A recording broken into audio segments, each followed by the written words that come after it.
Good morning. Special thank you to Landon back there for leading us in the offertory anthem, and I'm looking forward to his rendition of Keep Your Lamps Trimmed and Burning following this message. Vanity of vanities, all is vanity, says the teacher in Ecclesiastes. Everything is utterly meaningless. If your heart feels this cry, I say to you, I see you, I feel you. Take heart. If rather you are caught off guard, please brace yourself for the next 20 minutes. Yes, Pastor Sam really did just invite to the pulpit a man on the cusp of a midlife crisis. My name is Iglesia, and I'm honored to share a little bit of my journey with God today. I'd like to share why I think the teacher's words in Ecclesiastes are such a timeless testament to the human condition, my autobiography in faith, and conclude with one way how I think Jesus invites us to resolve any of our own existential anxieties so that we can purposefully recognize and experience God's eternal goodness and rest in it. Before talking about myself, allow me to introduce or reintroduce 3 foreign words that name such existential anxieties. I quote from the website Mental Floss, "Are you dissatisfied and worried in an introspective, overthinking German way? You may have angst. Are you tired, so tired of everything about the world and the way it is? Do you proclaim this with a long, slow sigh to everyone around you? You've got what the French call ennui." By the way, there's an incredible personification of ennui in the Disney Pixar movie Inside Out 2, along with anxiety and fear. Highly recommend. Do you have sadness in your heart for the world that can never be? Yet, you wear sensible shoes? You have what the Germans call Weltschmerz. Like my wife, I was born and raised in New Jersey. I'm a proud son of Filipino immigrants. Officially, my father worked as an IT consultant, but really had his own entrepreneurial bent. My mother was a pediatric hospital nurse, the quintessential job of a Filipina mom in America. All 4 of my grandparents hailed from different regions of the Philippines. My grandfathers were respected patriarchs. My grandmothers, the influential family matriarchs, both feared and fearless. I suppose I shouldn't be surprised with whom I married. As the oldest brother of 3, I had a very upper middle class life. We vacationed, huge Filipino family gatherings. I joyously rode my bike with friends. We ate great bagels and pizza and Italian subs. We knew New York as the city and the Jersey beaches as the shore. I cheered for the New York Knicks. Part of the greater melting pot of community of New Jersey was interacting folks with communities with an immigrant heritage. Italians, Irish, Poles, Indians and Pakistanis, Jewish Americans, Latinos, Chinese, Taiwanese, Koreans, and of course for me, Filipinos. I did public schooling throughout, from kindergarten through my undergraduate and medical school years at Rutgers. As a high schooler, I was in the band and theater. I did all the activities. Because I need to have things both ways, I did a lot of so-called combined training programs every step of the way. At Rutgers, I did a combined baccalaureate medical degree program. At Vanderbilt, I did a combined internal medicine and pediatrics residency. At the University of North Carolina, I did yet another residency in preventive medicine and public health, and my fellowship was in allergy and in immunology. Currently back at Vanderbilt, I see both kids and adults in my academic allergy practice, and I have dual faculty appointments in 2 departments. God blessed me with marriage to my wife, Hannah, a Korean American, who I met in medical school and with whom I've trained and worked at the same hospitals ever since. We married in a Presbyterian church in Jersey, but to this theme of combination, our wedding was co-officiated with the church's minister and my uncle, a Roman Catholic priest, with a touch of both Filipino and Korean elements. We even were granted the local bishop's permission, known as the Dispensation for Disparity of Cults, what a term, so that our Catholic and non-Catholic union would be validly entered in my sacramental record. God, in turn, blessed us with 2 boys, and we're getting the chance to raise our kids here in the American South as Filipino Korean Americans. They are now, and I am still, especially my youngest, Elias, Knicks fans. You can take the man out of Jersey, but you can't take the jersey out of the man. They, too, are doing all of the activities. Basketball, taekwondo, chess, piano, cross country, flag football, swim lessons. Fellow parents, you know both the joy and the plight. For personality-type junkies out there, you might not be surprised to hear that I am typed as a Myers-Briggs ENFP and an Enneagram 7 wing 6.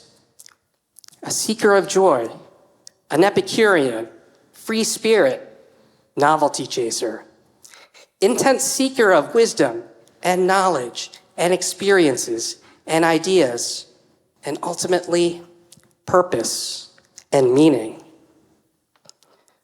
But as the teacher in Ecclesiastes spills his heart to his assembly of guests, I have acquired great wisdom, surpassing all who were over Jerusalem before me. And my mind has had great experience of wisdom and knowledge. And I applied my mind to know wisdom and to know madness and folly. I perceive that this is also but a chasing after the wind. For in much wisdom is much vexation, and those who increase knowledge increase sorrow. I think the teacher in Ecclesiastes was an ENFP, a 7 wing 6. I think the teacher very much had angst and ennui and Weltschmerz and then some. While I was meditating deeply on the teacher's words this year, I had a revelation about my own namesake. I introduced myself to you as Eddie Iglesia. I say my surname like it rhymes with Kesha because that is how Filipinos pronounce it. But most folks recognize the name and pronounce it Iglesia or Iglesia, the Spanish word for church. Iglesia is simply derived from the Greek word ecclesia, and we know this is the word used to describe the churches of early followers of Christ in the New Testament. It turns out the word Ecclesiastes is the Greek translation of the Hebrew word Kohelet, the title given to the assembler of students or listeners who goes on to say vanity nearly 40 times in his namesake book. Ladies and gentlemen, I present to you Kohelet in the flesh. Minus the royal crown and 700 wives and 300 concubines, if we're to assume Kohelet is indeed King Solomon. A few Sundays ago, when talking about the disciple Matthew, Pastor Sam shared a moment with us from her youth group days where she was particularly overwhelmed by the Holy Spirit while physically prostrate on the floor. She cited this as a turning point in her identity, and that such moments, such encounters with God would come again and again and again to continue to shape and change that identity. Ultimately, she asked these questions Matthew was presenting to us.